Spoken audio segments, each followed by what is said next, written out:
Well, here we are back again to do part 2 of the Death to Privet series. I didn't mention it in the video on drilling privet about how to deal with the smaller privet.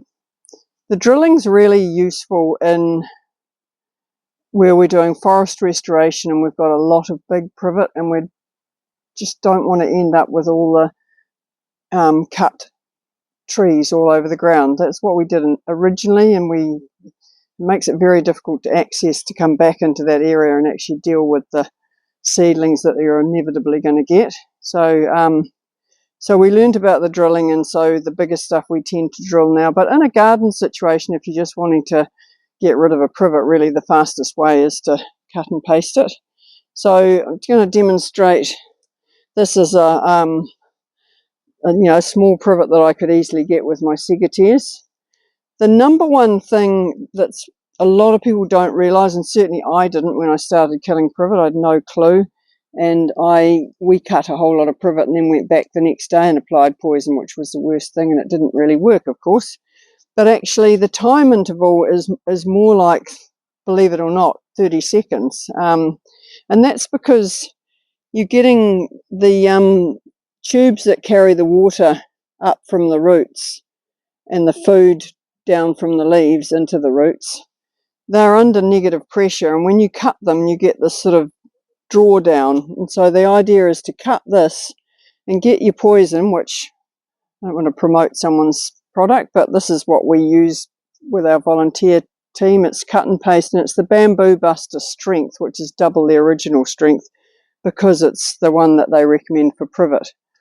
So yeah, we basically come along and just cut as low down to the ground as is practical, because we're getting closer and closer to the roots. And then you just really just need a bare layer. It's a slight green colour, and you can see you just quickly just quickly get the gel onto the cut stem, and now that negative pressure will pull that down into the roots. If you don't do it straight away, you get a bit of air pulled in, and then when you go to put your gel on, you've actually sort of already got an airlock, and it doesn't penetrate as effectively. So you want to be really quick. As you can see in here, this is the edge of a forest fragment that we are currently negotiating access to help with the restoration. And there is a massive amount of privet, but also an incredible amount of tradescantia on the ground, which will have to be sprayed. But we get a lot of the smaller stuff, and to get through it really quickly, I've invested in a pair of these still electric secateurs. So I'll just demonstrate how they work, and for this, I'll demonstrate that one in a minute. But so you can literally just go like that. Leave the lid off this so I can just, and that, and just, you can get through hundreds of these in a day. In fact, I haven't had this thing very long. It has a clip count on it, and I'm on 33,000 clips already. So that's that one, which is a fantastic tool, I have to say. And then if you are wanting in a garden situation and you just don't want the tree to be standing dead, then these are really also very useful, and I'm going to demonstrate that. And I hope I'm not going to foul this on our camera person.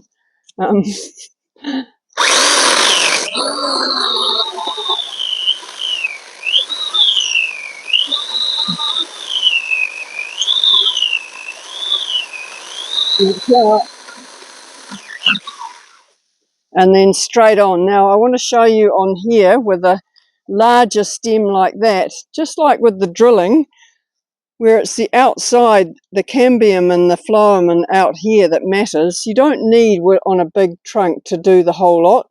You just actually need to do the edge. I do find it really hard not to do the whole thing. But on a really big tree, you can use a lot of paste if you try and do the whole thing. Whereas for here, this will die. But as you can see, you've now got quite a bit of stuff on the ground which is in the way. So normally that sort of size tree, we would drill and leave standing. But this one behind me is a bit smaller, a bit too small to drill. So yeah, because we're volunteers and we just really like to do things thoroughly, we like to take out all of the privet. But when your resources are a bit more limited, the focus should always be on the trees that are reached maturity and are starting to fruit. I'll show you some over here. This is the small leaf privet, which I talked about on the other video, and you can see here absolutely loaded with ripe berries, which the birds will be getting into, and they will be spreading them not that far and wide, really, as we talked about in the last video, probably most of it within 100 metres and certainly about 90-95% within 200 metres. So yeah, that's cutting and pasting privet.